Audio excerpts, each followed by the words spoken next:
నిజంగా కేటీఆర్ కేసీఆర్ ఆర్థిక నేరగన్లా, లేకపోతే తెలంగాణను అభివృద్ధి చేసినలా, లేకపోతే రేవంత్ రెడ్డి గారు నిందితుడా?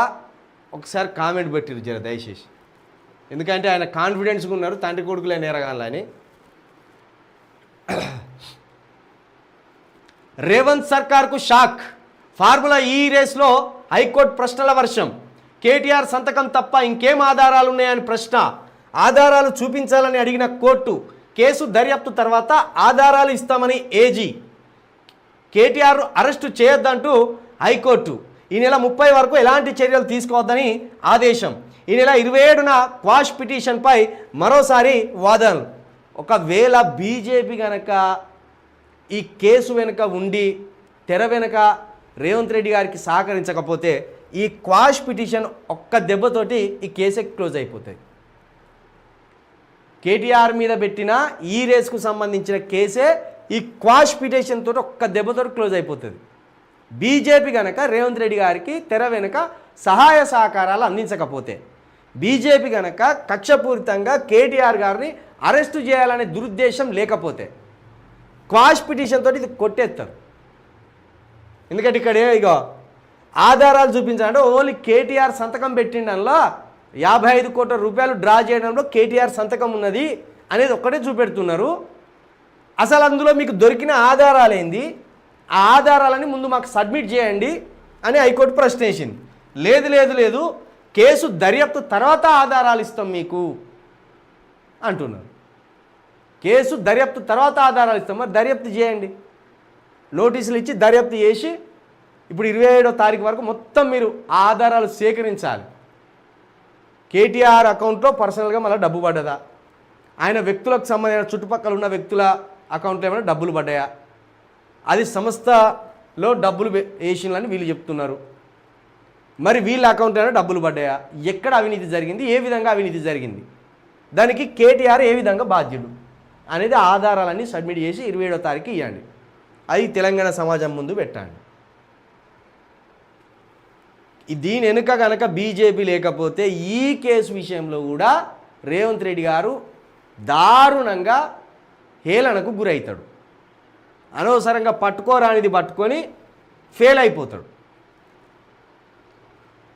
మొన్న హైడ్రా విషయంలో గిట్లనే రంగనాథ్ గారిని హైకోర్టు జడ్జి గారు పిలిచి లెఫ్ట్ రైట్ ఇచ్చి పంపింది.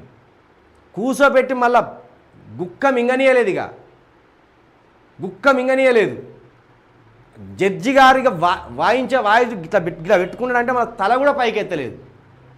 మిస్టర్ రంగనాథ్ అసలు నోరు తెరవద్దని చెప్పింది జడ్జి గారు. ఒకవేళ గట్లనే కనుక అయితే ఈ ఏజీ గారు కూడా గుక్క నీళ్ళు కూడా మింగలేరు. ఇక మీరు సరైన ఆధారాలు కనుక పట్టకపోయి కోర్టు వారికి సబ్మిట్ చేయకపోతే ఇక వాళ్ళ ముందు మీరు తల ఎత్తుకోలేకపోతారు. తెలుస్తుంది, 27 తర్వాత తెలుస్తుంది.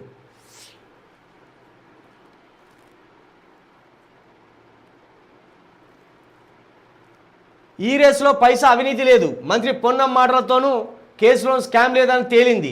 ప్రభుత్వం కేసు పెడితే వాళ్ళ ఇష్టం, న్యాయపరంగా కేసులు ఎదుర్కొంటాం. రైతు రుణమాఫీకి ఓఆర్ఆర్ నిధులు, టీఓటీ విధానంతో డబ్బుల సేకరణ, హోంశాఖ మున్సిపల్ శాఖ సీఎం దగ్గర ఉంటే వాస్తవాలు ఎలా తెలుస్తాయి? మీడియా చిట్ చాట్లో కేటీఆర్ కార్ రేసింగ్ కేసులో అనా పైసా కూడా అవినీతి జరగలేదని బీఆర్ఎస్ వర్కింగ్ ప్రెసిడెంట్ కేటీఆర్ స్పష్టం చేశారు. అసెంబ్లీలో శుక్రవారం మీడియాతో కేటీఆర్ చిట్ చాట్ నిర్వహించారు. ఈ సందర్భంగా ఆయన మాట్లాడుతూ మంత్రి పొన్నం ప్రభాకర్ మాటలతోనే ఈ కేసులో అవినీతి జరగలేదని తేలిపోయిందన్నారు. హెచ్ఎండిఏ చట్టంలోనే హైదరాబాద్ నగర ప్రగతికి పనికి వచ్చే ఏ కార్యక్రమానికైనా డబ్బులు ఖర్చు చేయవచ్చని హెచ్ఎండిఏ చట్టంలో ఉన్నది. ఏంటిది మంత్రి పొన్నం ప్రభాకర్ గారు ఏమంటారు? నిధులు ఎట్లా ఖర్చు చేసిన అనేది వివరాలు రాయలేదు, ఒక ప్రొసీజర్ని ఫాలో కాలేదు, ఓ నియమ నిబంధన ఏందనేది చెప్పలేదు, వీళ్ళు ఎలక్షన్ కోడ్ ఉండగానే డబ్బులు ఎట్లా తీసిండ్రు అనేది మాత్రమే ఆరోపణ అని అనవసరంగా కక్కిండు పొన్నం ప్రభాకర్ గారు. పొన్నం ప్రభాకర్ గారు కక్కే వారికి ఎక్కడోళ్ళు అక్కడ అలర్ట్ అయింది. హెచ్ఎండిఏకి అథారిటీ ఉంది, హెచ్ఎండిఏకి అందులోకి వెళ్ళి డబ్బులు తీసుకోవచ్చు అనే చట్టం ఉన్నది. ఎలక్షన్ కోడ్ పడ్డ కూడా హెచ్ఎండిఏ అకౌంట్ నుండి డబ్బులు ఖర్చు చేసుకోవచ్చు అభివృద్ధి కార్యక్రమాలకు అనేది ఉన్నది అనేది వీళ్ళ వాదన. ఇక ఇప్పుడు హోంశాఖ, మున్సిపల్ శాఖ, విద్యాశాఖ, ఈ 3 శాఖలు ఇంకా కొన్ని శాఖలు కూడా ముఖ్యమంత్రి గారి దగ్గరనే ఉన్నాయి. నిజమే, ఇవన్నీ ఒక దగ్గర ఉన్నప్పుడు న్యాయం ఎట్లా జరుగుతుంది? జరగదు. పైగా ఇప్పుడు ముఖ్యమంత్రి గారికి రావాల్సిన శాలరీ రేవంత్ రెడ్డి గారే తీసుకుంటున్నారు. మరి అలాగే ఇప్పుడు విద్యాశాఖకు సంబంధించి కావచ్చు, లేకపోతే హోంశాఖకు సంబంధించింది కావచ్చు, మున్సిపల్ శాఖకు సంబంధించి కావచ్చు, ఈ 3 శాఖలకు సంబంధించి కూడా ముఖ్యమంత్రి గారే విధులు నిర్వహిస్తున్నారు. మరి ఈ 3 శాఖల జీతాలు కూడా మీరే తీసుకుంటున్నారా? దీని మీద కూడా ఒక క్లారిటీ రావాలి. విద్యాశాఖకు సంబంధించి శాలరీ, హోంశాఖకు సంబంధించి శాలరీ, మున్సిపల్ శాఖకు సంబంధించి శాలరీ ముఖ్యమంత్రి గారి అకౌంట్లో పడుతున్నాయా? మరి ఆ 3 శాఖల శాలరీలు తీసుకున్నప్పుడు, జీతాలు తీసుకున్నప్పుడు మరి ఇంత దారుణాలు జరుగుతున్నాయి ఈ రాష్ట్రంలో. పిల్లలు ఫుడ్ పాయిజన్కి గురవుతున్నారు. ప్రతి వారంలో 4-5 రోజులు ఫుడ్ పాయిజన్కు గురవుతున్నారు. అటువంటి అప్పుడు మీరు బాధ్యత వహించి మొత్తం మీ ముఖ్యమంత్రి గారి పదవికి రాజీనామా చేయవలసిందే.